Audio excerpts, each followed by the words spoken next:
sustansya ang Malacanang sa umano'y natuklasang blakong items sa bicameral conference report ng 2025 National Budget. Ayon kay Executive Secretary Lucas Bersamin, ang dapat sumagot sa isyung ito ay ang mga nasa Senado at Kamara. Hindi dapat isisi sa Malacanang ang umano'y nakitang blankong items o halaga sa bicameral conference report para sa panukalan 2025 National Budget. Ayon kay Executive Secretary Lucas Bersamin, ang nakarating sa Malacanang ay ang enrolled bill na nilagdaan ni Pangulong Ferdinand Marcos Jr. Kaya naman hindi anya mananagot ang Malacanang sakaling iakyat sa Korte Suprema ang isyung ito sa 2025 budget.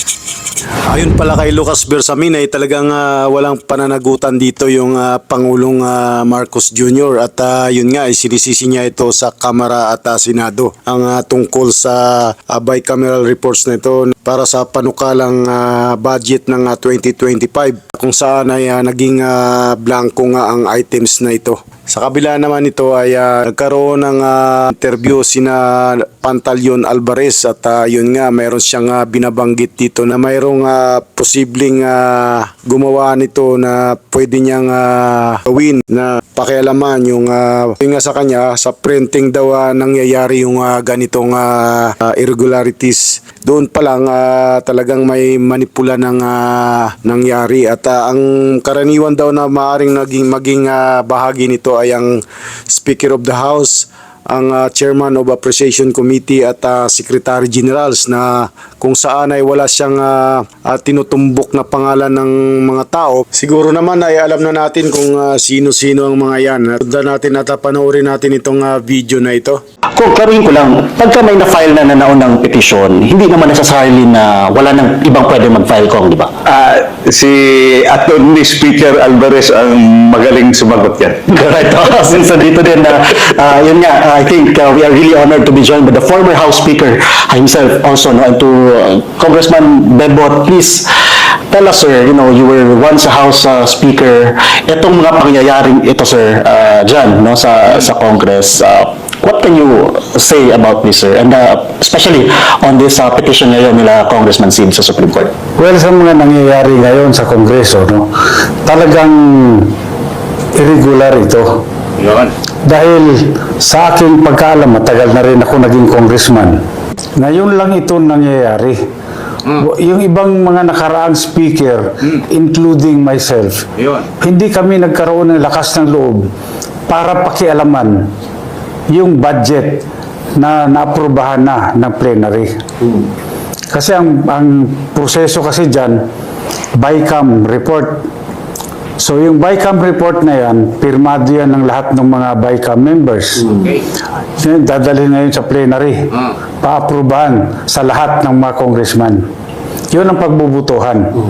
Kung ano yung napagbutuhan doon, yun naman ay dadalhin ngayon sa magiging enrolled bill. So subject na doon sa printing. From printing, yun na yung iaakyat nila for signing signature ng presidente. Ngayon dito sa mga nangyari ay nagkaroon tayo ng ebidensya na blanco yung mga itong dumating sa plenary na BICAM report, blanco, maraming items, blanco. Ang tanong, bakit pagdating sa enrolled bill ay na-fill upan na? So saan nila niyari ito? Sa printing. Doon nangyayari yan. Pinakialaman nila yung printing. Hindi sinunod kung ano yung inaprubahan ng plenary. Kaya nung dumating sa Malacanang, kumpleto na yung yung bill. Na hindi dapat dahil dapat yan yung enrolled bill mag-reflect doon kung ano yung inaprubahan ng plenary.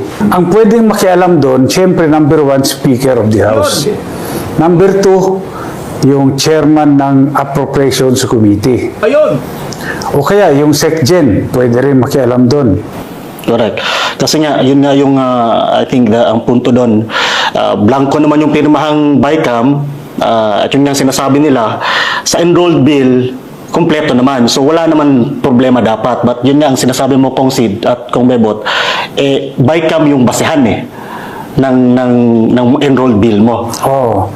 Dapat kung blanco ang BICAM report, blanco yung inaprubahan ng plenary, dapat ang enrolled bill mo, blanco rin. Hindi pwedeng blanco-blanco tapos bigla nagkaroon ng amount doon.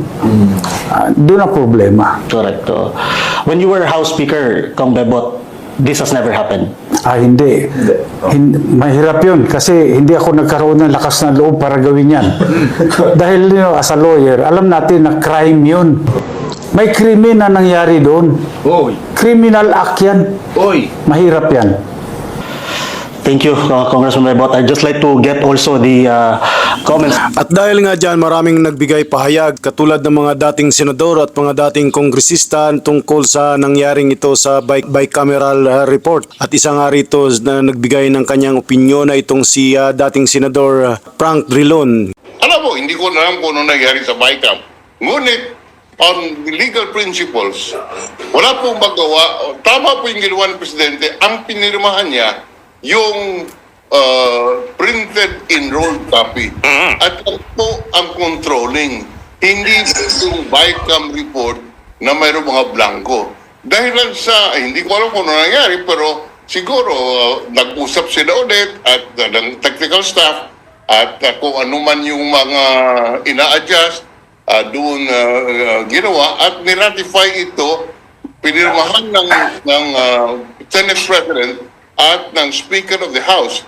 Yung kanilang pirma po ay nag-certify that the process in Congress was followed in preparing the General Appropriations Act. Ulitin ko lang po, may certification po ang Pangulo ng Senado at ang Speaker of the House nung tinransmit yung enrolled copy na ang proseso sa ating saligang batas doon sa pagpasa ng isang panukalang batas kagaya ng General Appropriations Act ay sinunod. Kaya po ito ay binding po on everyone. Hindi po pwedeng silipin ng presidente at sabihin, yung inyong BICAM report may pagkukulang, mayroong blanco. Hindi po, Brian. Alam mo, si Ungab is a good, I think he's an accountant, no?